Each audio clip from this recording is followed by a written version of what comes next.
Here is an interesting thought, or call it an epiphany. Who exactly would make it out alive from an altercation between a hero and an antagonist, both of whom mirror each other's exact power?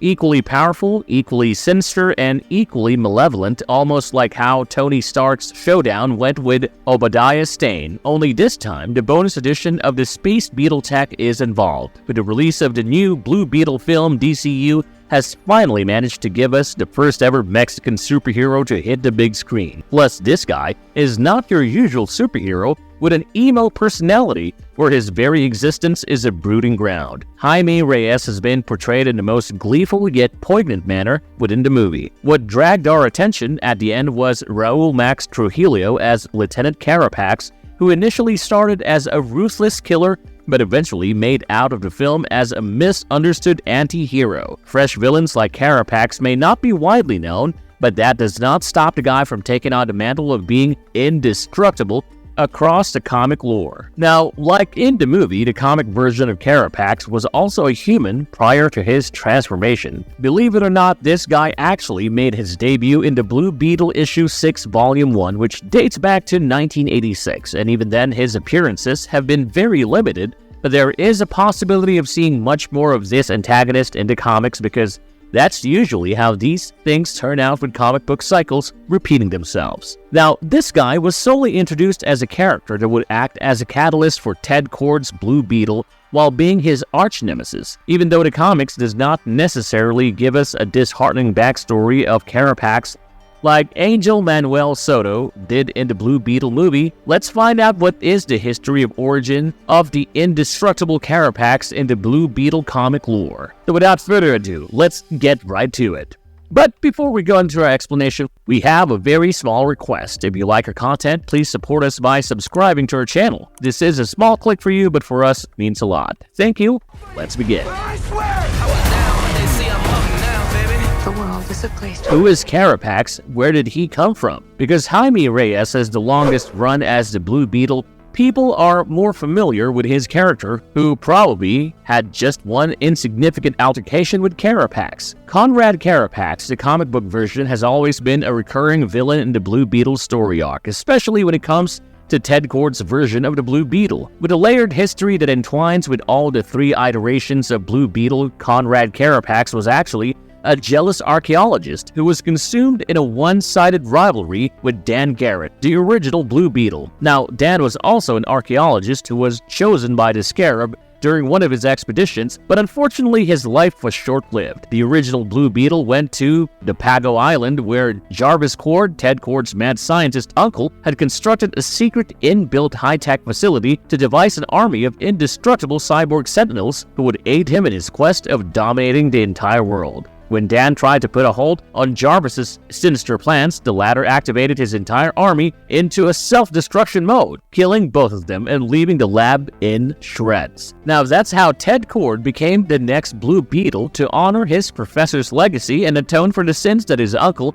had committed against the world. The news of Garrett's demise on Pago Island led Carapax's curiosity to take him to its shore, driven by a desire to uncover the treasure that his rival had pursued. Here, his encounter with the remnants of Jarvis Kord's secret laboratory changed the course of his life. When Conrad Carapax stumbled upon Jarvis's untested cybernetic helmet, which was connected to the indestructible robot, he did what any well-educated man would do for the sake of, well, let's just say science. Yep, without a second thought, dude stuck the helmet on his head, and like any scientific experiment prototype commonly going up in flames on the first try, Conrad's body was flambeed like creme brulee. But on another note, his brainwaves got transferred and registered into the robot. In layman's terms, Conrad's physical existence was charred to ash, but his mind was merged with the cyborg's cybernetic brain, giving birth to Carapax, the indestructible man. He had no body. The impenetrable glowing red armor was his body. In his form, Carapax legitimately turned into a killing machine.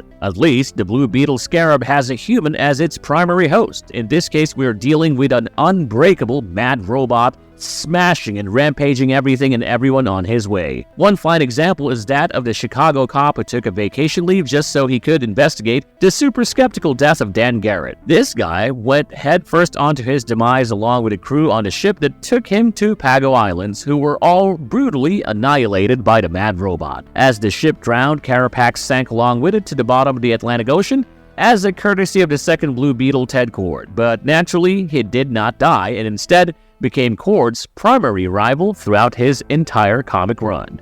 This robot man literally walked through the water and went on a vengeful spree, wreaking havoc on Kord Industries, the Blue Beetle headquarters, and even compelling Ted to sacrifice his bug ship. This mechanical villain's reign did not just end within Blue Beetle's realm, he also clashed with Superman in Firestorm in Action Comics number 84. In a twist orchestrated by an extraterrestrial intervention, Carapax's consciousness found refuge within a new mechanical body. Engaging in relentless battles, he faced off against the Man of Steel. Although Superman obviously emerged as the winning party, Carapax's tale took another turn when the corporation hacked Ruton facilitated the robot's escape from serious prison time in Suicide Squad issue 628, wanting to raise an army of Carapaxes to overthrow the entire superhero community and take over the world. The conflict reached its climax when the third Blue Beetle, Jaime Reyes, confronted one of these Carapax duplicates, ingeniously turning his own weapons against him. Well, with the robot guy still not being dead, resilience further defined Carapax's evolution, evident in his return with an upgraded body in 2009's Blue Beetle issue number 39. Teaming up with former adversaries of Ted Kord, Carapax aimed his vendetta at Jaime Reyes, the new Blue Beetle. They probably wanted to project their hate on the new kid just because they could not make even a single dent on his predecessor. Typical high school bully vibe. Anyways, Jaime was not one to take unnecessary drama. He mocked Carapax by calling him Crapapax and put an end to his endless reign in like 2 pages.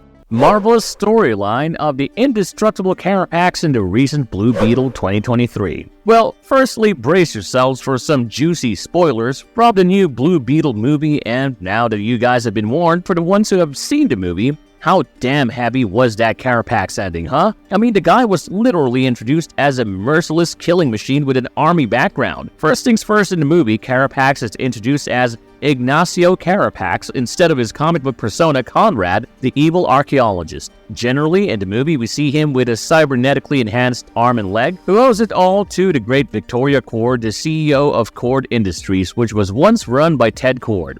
Now, this guy was introduced as Victoria's right-hand man, always at her beck and call, but this woman was super evil. For 15 years, she had been looking for the Scarab just so she could duplicate its extraterrestrial code and create an invincible army at her command. Under her dominion, Kord Industries became one of the world's most influential weapons manufacturer, and after she got her hands on the Scarab, Victoria introduced the OMAC Tech, or the One-Man Army Corps, that would duplicate the Scarab code into a human body and fuse to become a one-man sentient with the capacity to end any possible war on the face of the Earth. Now, Carapax had lost one arm and one leg after stepping on a landmine during a battle, and Victoria kept reminding him of how fragile and weak he was until Victoria took him in and saved his life by giving him robotic hands and legs. At least, that's the version of the story we know of until the first half of the film, even though the Scarab is being guarded into a classified room within the Kord Industries. Jenny Kord, Ted's daughter, manages to steal it and hand it over to Jaime for safekeeping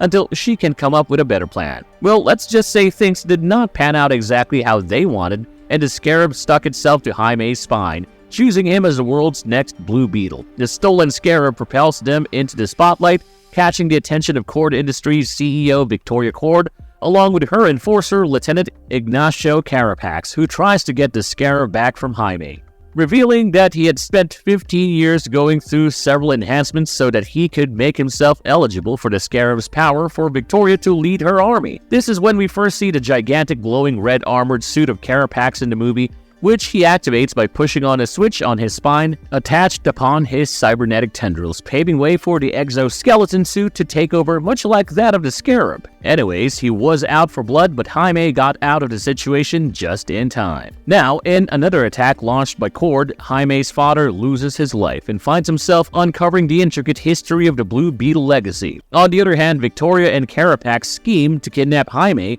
using a cybernetic claw that prevents him from channeling the Scarab's power and allows them to reclaim access to the Scarab Code on the Pago Islands, where Cord runs all her clandestine operations. The climax of Blue Beetle centers on a determined effort by Jenny and Jaime's family to mount a daring rescue mission for their Miho, while Jaime finds himself ensnared within a device program to extract the Scarab's code, enabling Victoria to fashion an army using her OMAC suits. The code gets successfully transferred, and in the meantime, Jaime finally completes his symbiotic merge with Kajida, the Scarab, allowing him to tap into his full potential as the Blue Beetle. While Jaime eventually breaks free and initiates a counteroffensive, his comrades rally their strengths to combat Victoria, Carapax, and their forces. In a climatic showdown, Jaime takes down Carapax, who is as powerful as the Blue Beetle himself. In rage of his father's death, Jaime keeps attacking Carapax even though he was subdued. And this is when Kajida comes into action and talks Jaime down, humbling him with reason as to why Carapax does not deserve to die alongside, establishing the fact that Jaime and Kaji were not killers. What ensues next is pretty heart-wrenching. During the Scarab symbiote code transfer, Kajida could also look into Carapax's mind and register his memories. It is then revealed that Carapax was manipulated into following orders and was an involuntary part of Victoria's evil experiments. When he was barely a child, a bomb from Cord Industries blew up his house while his mother was inside. So naturally, he grew up to become a freedom fighter in a civil war-ridden Guatemala, and when he lost his body parts after stepping on landmine, Victoria abducted him, forcefully enhanced his body with high-tech cybernetic additions, and wiped his memories, so he would forget about his previous life. In the movie, Carapax is a masterful blend of a man with machine, like his comic book counterpart. Anyways, when Jaime realizes that the man is not exactly a born killer, he backs out and spares his life, but the tide turns in a twist that keeps you guessing. There's a moment where it seems both Carapax and Victoria Cord might escape, leaving us wondering about future movie antiques, but the climax took an unexpected turn when Victoria gave her last try at manipulating Carapax, who was exhausted from taking orders from the very woman who was responsible for the death of his mother, and decides he has had enough. He cranks up his suit to explosive levels, turning himself into a living firework, and decides to drag Victoria into a fury finale in a nearby field. And kaboom goes Carapax's suit, sending him, Victoria Cord, and her insidious operation base on a one-way ticket to comic book Valhalla, because sacrifices must be made for the greater good.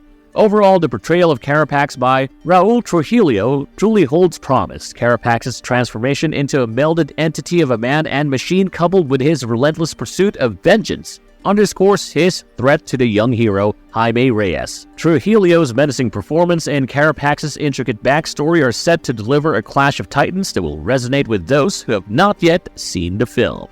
How is the film version of Carapax different from the comics? This unassuming figure from the lesser-known corners of DC Comics poised for a significant presence in the movie adaptation. While the remarkable Susan Sarandon takes center stage as the film's principal antagonist, Carapax assumes the primary role of the formidable enforcer within the antagonist's ranks and is definitely the main muscle of the entire Cord Industries. The comic book version of Carapax is a merciless, unstoppable killer, while the film portrays this guy as a man who has only seen tragedy all his life. Apart from his backstory, another obvious difference is how the big screen Carapax is a whole human inside an exoskeleton suit and has amped up his powers by duplicating the Scarab code into his system, as opposed to the comic book version whose mind was registered into the Indestructible robot, with the armored suit being his body. Beyond the surface, Carapax proves to be a substantial challenge even for Blue Beetle with his state-of-the-art equipment. However, the film introduces a new layer to Carapax's character by equipping him with an array of cutting-edge weaponry that closely matches up to Blue Beetle's own high-tech arsenal. Diving further into the intricacies of the film's adaptation, Carapax's abilities diverge from his comic book iteration. Upon donning the secondary set of armor in the movie, Carapax acquires a share of the transformative qualities inherent to the Blue Beetle armor. This enhancement can be attributed to the Scarab's unique powers, which seem to echo through Carapax's new capabilities. While the extent of the villain's impact on Blue Beetle remains uncertain, one fact is evident. The film crafts a distinct narrative path for him by altering his motivations and augmenting his skill set. Overall, Carapax's presence in the film adaptation adds layers of depth and complexity to his character, far surpassing his comic book origins. With his sleek yet imposing attire, infusion of Scarab-inspired powers, and the intrigue of his role within the antagonistic organization, Carapax becomes a noteworthy figure poised to shape the movie's dynamics in the most unexpected ways.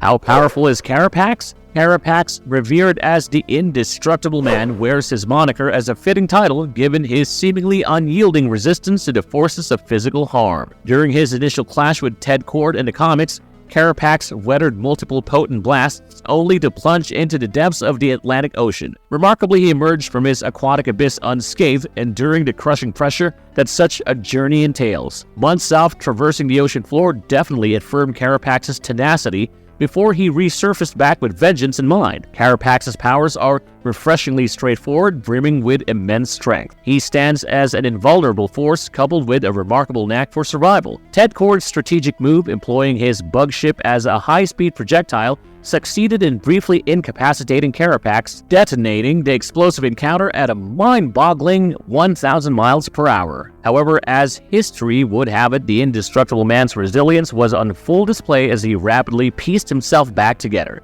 Additionally, when Neron, the enigmatic fallen angel with a penchant for bargaining souls, extended a tempting offer about a Faustian deal echoing with promises of immense power or the return of lost loved ones in exchange for an immortal soul. Admirably, Carapax clung to his moral compass, eschewing the alluring path of dark power, yet the cosmic tides continued to turn in Carapax's favor. Alien intervention, prompted by the sight of Carapax's sunken form, resulted in a transformation that made a shift from rusted ruin to a rejuvenated robotic body. His second iteration echoed the previous form, yet evolved to counter specific threats. It was this version of Carapax that tested his mettle against icons like Superman and Firestorm. Carapax's endurance was evident as he withstood fiery assaults only to find his match when faced with molecular manipulation. Ever the innovator, Carapax ventured into the realm of steampunk aesthetics, fortifying his form against the technological incursions. Jaime Reyes, as the third Blue Beetle, found himself in a battle of wits and strength,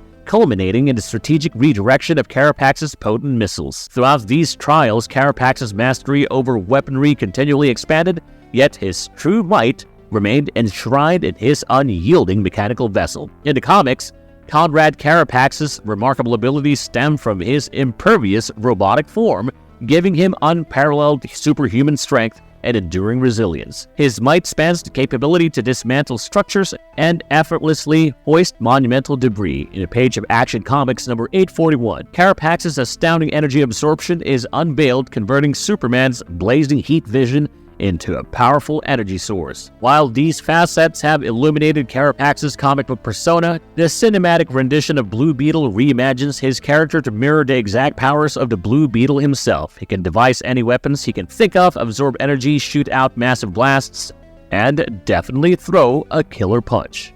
Marvelous verdict. With the Blue Beetle movie hitting the theaters, Carapax is receiving more recognition than he ever did in the past 50 years. And for good reason, of course. While the comic version of the character is not as reinvigorated as you would want it to be, the film's one would definitely melt your heart at the big guy's legendary sacrifice. And with that, we have reached the very end of this video. Honestly, the new Blue Beetle movie has really been a refreshing change of air in the DC cinematic universe, and with a new extraordinary lineup of superheroes being explored, we can only play a guessing game in what the future of the DC universe has in store. Lastly, have you watched the Blue Beetle movie yet? Which moment in the movie intrigued you the most? Let us know in the comment box below.